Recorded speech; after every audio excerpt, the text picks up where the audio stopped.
ယူကရိန်းမှာအရက်သားပြည်သူတည်ဆုံမှုအရေးအတွက်မြင့်တက်လာနေပါတယ်။လေကြောင်းတိုက်ခိုက်မှုတွေတုံးကြီးပစ်ခတ်မှုတွေကြောင့်အရက်သားများအထူးသဖြင့်မိသားစုများအပေါ်ထိခိုက်မှုပိုများလာနေတယ်လို့အပြည်ပြည်ဆိုင်ရာဖွဲ့စည်းတွေကတတိပေးလိုက်ပါတယ်။ဒီနေ့မှာတော့ယူကရိန်းစစ်ပွဲတွေနောက်ဆုံးရအခြေအနေတွေနဲ့အရက်သားပြည်သူထိခိုက်မှုအမြင့်ဆုံးအဆင့်ကိုဘာကြောင့်ရောက်လာလဲဆိုတာကိုအသေးစိတ်တင်ပြပေးပါမယ်။ရုရှားနဲ့ယူကရိန်းကြားစစ်ပွဲဟာ2022ခုနှစ်ထဲကစတင်ခဲ့ပြီးအခုဆိုရင်အချိန်ကြာမြင့်လာတာနဲ့အမျှအရက်သားပြည်သူထိခိုက်မှုပုံမမြင့်တက်လာနေပါတယ်။အထူးသဖြင့်မြို့ပြဒေသတွေမှာဒုံးကျည်တိုက်ခိုက်မှုများ drone ဖြင့်တိုက်ခိုက်မှုများလျှက်စစ်တအားစနစ်ထောက်ပံ့ရေးစနစ်တွေကိုပြစ်မှတ်ထားတိုက်ခိုက်မှုတွေကြောင့်အရက်သားများအတွက်ပုံမအန္တရာယ်များပြားလာပါတယ်။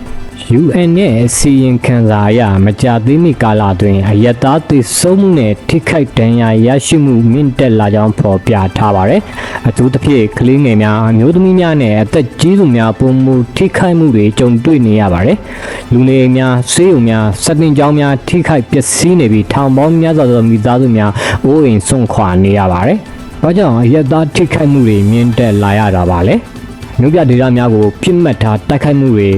လေကြောင်း drone အသုံးပြုမှုပုံမှန်များပြားလာတာတွေစစ်ရေးတင်းမာမှုတွေပြန်လည်မြင့်တက်လာတာတွေအကာအကွယ်စနစ်မလုံလောက်တဲ့ဒေသတွေမှာတိုက်ခိုက်မှုတွေပုံမှန်ပြင်းထန်လာတာတွေကြောင့်အရက်သားထိခိုက်ဒေဆုံးမှုများပြားလာရပါတယ်စစ်ရေးပညာရှင်တွေကတော့ဒီအခြေအနေဟာစစ်ပွဲအရှိန်ပြင်းလာနိုင်တဲ့အချက်ပြတစ်ခုဖြစ်နိုင်တယ်လို့သုံးသပ်ထားပါတယ်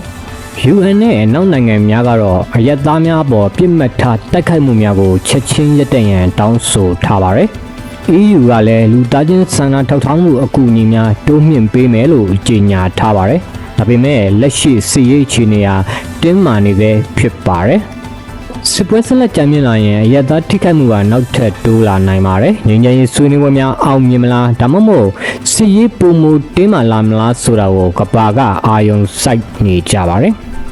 ယူကရိန်းစစ်ပွဲတွင်အရက်သားများထိခိုက်မှုမြင့်တက်လာခြင်းဟာကမ္ဘာတဝန်းစိုးရိမ်စရာအခြေအနေတစ်ခုဖြစ်နေပါတယ်။ဒီသတင်းအပေါ်မှာမိတ်ဆွေရဲ့အမြင်ကဘယ်လိုမြင်ပါလဲ။ကွန်မန့်မှာရေးခဲ့ပေးလို့ရပါတယ်။နောက်ထပ်ကမ္ဘာထိပ်တန်းနိုင်ငံရေးသတင်းစစ်ရေးသတင်းများကိုလက်လွတ်မခံရင်တော့ subscribe လုပ်ထားဖို့မမေ့ပါနဲ့။